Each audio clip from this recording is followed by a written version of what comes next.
So, have you ever considered getting yourself a 360 camera, or more precise, the new Insta360 X4, which has 8K resolution? Well, if you have, in today's video, I'm gonna go through the 5 most common mistakes that beginners do when they use a 360 camera and how to avoid them.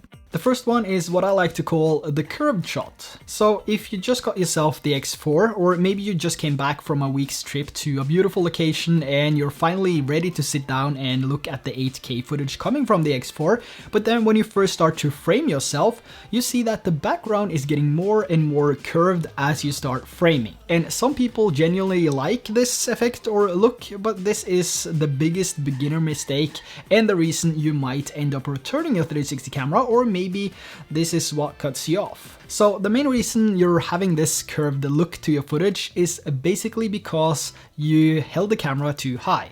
Even if this is a 360 camera and it records 360 degrees, the horizon will always be recorded in a straight line from the camera's position, which means if you hold it at 2 or 3 meters height and then reframe the camera to look down, the horizon will automatically curve. And for some of the shots, this looks pretty cool actually, but for vlogging, traveling, or daily use, it could actually be too much. So in order to get a perfectly leveled shot with minimal to no horizon bending, you will need to hold the camera no higher than your head. This prevents you from having to adjust the framing later in post, and also makes the editing process faster and more convenient. And in my opinion, it also makes the video look better. Now, moving over to the next one, which is one of the biggest beginner mistakes, I would say, which is the stitch line. Even though the technology has been improved over the years, knowing how the stitch line works and how to hold the camera accordingly to the stitching is crucial and could make the difference between whether or not the clip is actually usable. The most important thing with the 360 camera is to actually move it as little as possible, or to rotate it as little as possible. The more you move it, the more processing is required, and the higher is the chance that the stitch line will actually be visible in your footage. So to avoid the stitch line as much as possible and to basically make it easier for the camera to produce amazing quality, you want to hold it as steady as possible with minimal rotations. You would also want to hold the camera at an angle and prevent holding the camera so one of the sides is facing you, because this is where the stitch line is. So ultimately you would want to hold the camera so one of the lenses are facing directly towards you or directly towards someone you're recording. But you can of course move the camera or the selfie stick around as you want, and this is something I do all the time, but I also keep a firm grip on the selfie stick to prevent the stick and the camera from rotating, because as soon as I start rotating the selfie stick or the camera, the stitch line becomes visible, and this is something you don't want to have in your shots. So try to avoid that as much as possible, prevent yourself from holding the side towards you, always maintain one of the lenses facing you for the best possible stitching experience with the 360 camera.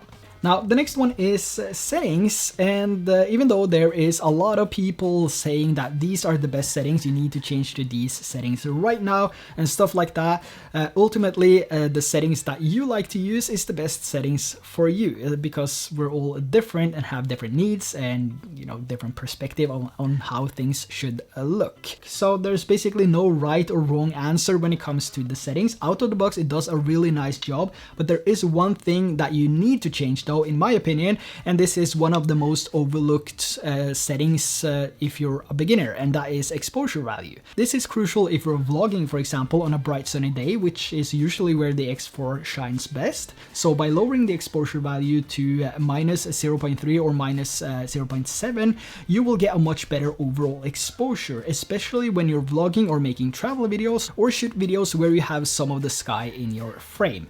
And a properly exposed image means better image quality. But other than that, you'll be fine by keeping everything to auto basically. When it comes to color profile, it's whatever you like. Do you like the standard? Do you like vivid? Or do you like to add the color correction in post by using the flat color profile?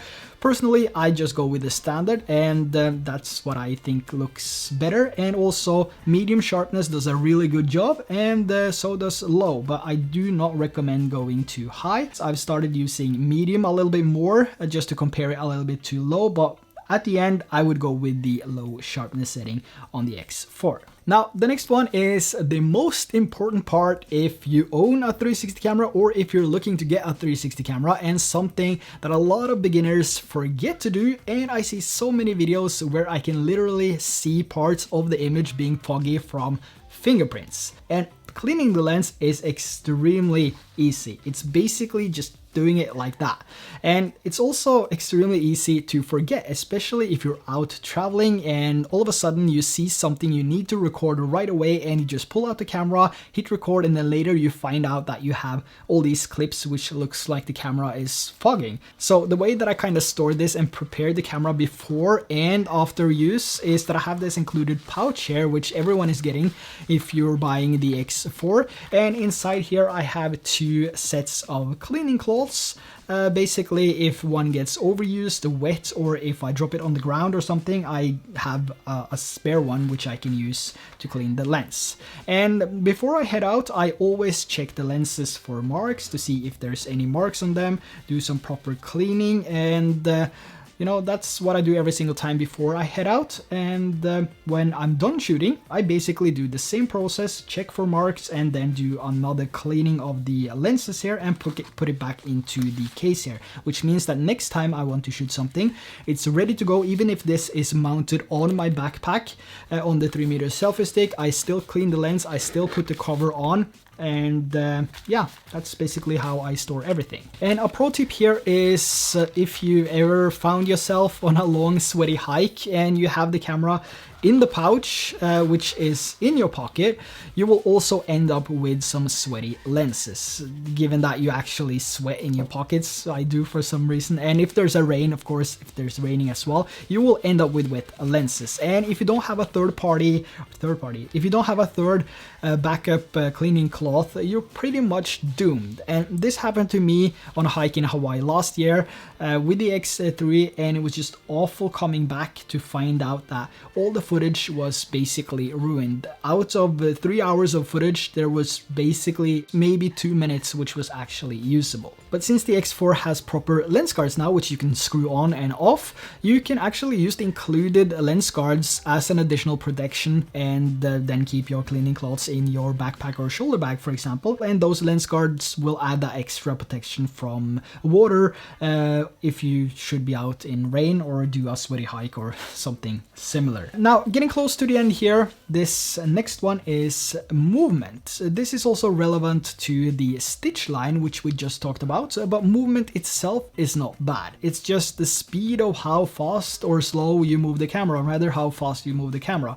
But even if it's a 360 camera, a common mistake is to rely too much on keyframing in post and keeping the camera too still, and then rather go back in the studio or mobile app and then change the angle back and forth with keyframes. I would say that is the biggest common mistake, and I think a lot of people think they have to do that, which some cases ruin the footage. So to make the videos you record more interesting, both for yourself and for the people watching it, if you decide to upload it to social media, it's always better to move with the camera to show the location and surroundings while still keeping yourself in the frame than being too reliant on the keyframing. So trying different positions, so how you hold the camera, either out to the side, behind you, to the other side, and just basically mix it up a little bit, will also make a much better video than holding it in the same position and then later just rely on keyframing and keyframe everything. It's always better when you have a person in the frame and you can move the stick as you want, as long as you keep yourself in frame or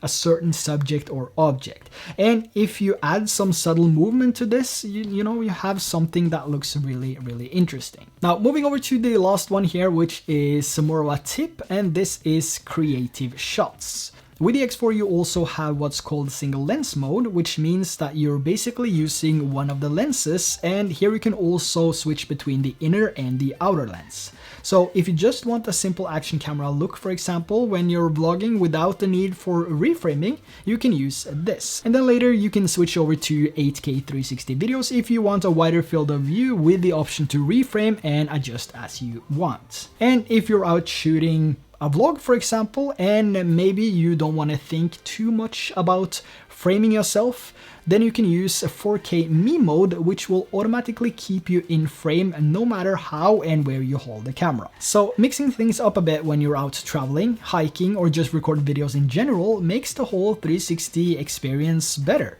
And if you can avoid all these mistakes that we've gone through in this video, you'll see that the X4 is more than just a 360 camera. Now, let me know if you have any common mistakes that you see other people do and how you recommend fixing them. And if you found this video helpful, please let me know by dropping a like so this video can reach more people and help more people avoid these simple mistakes. And on your way down there, make sure to hit that subscribe button so you don't miss out on the upcoming videos. So that's a wrap. Thanks for watching, and I'll see you in the next one. Bye.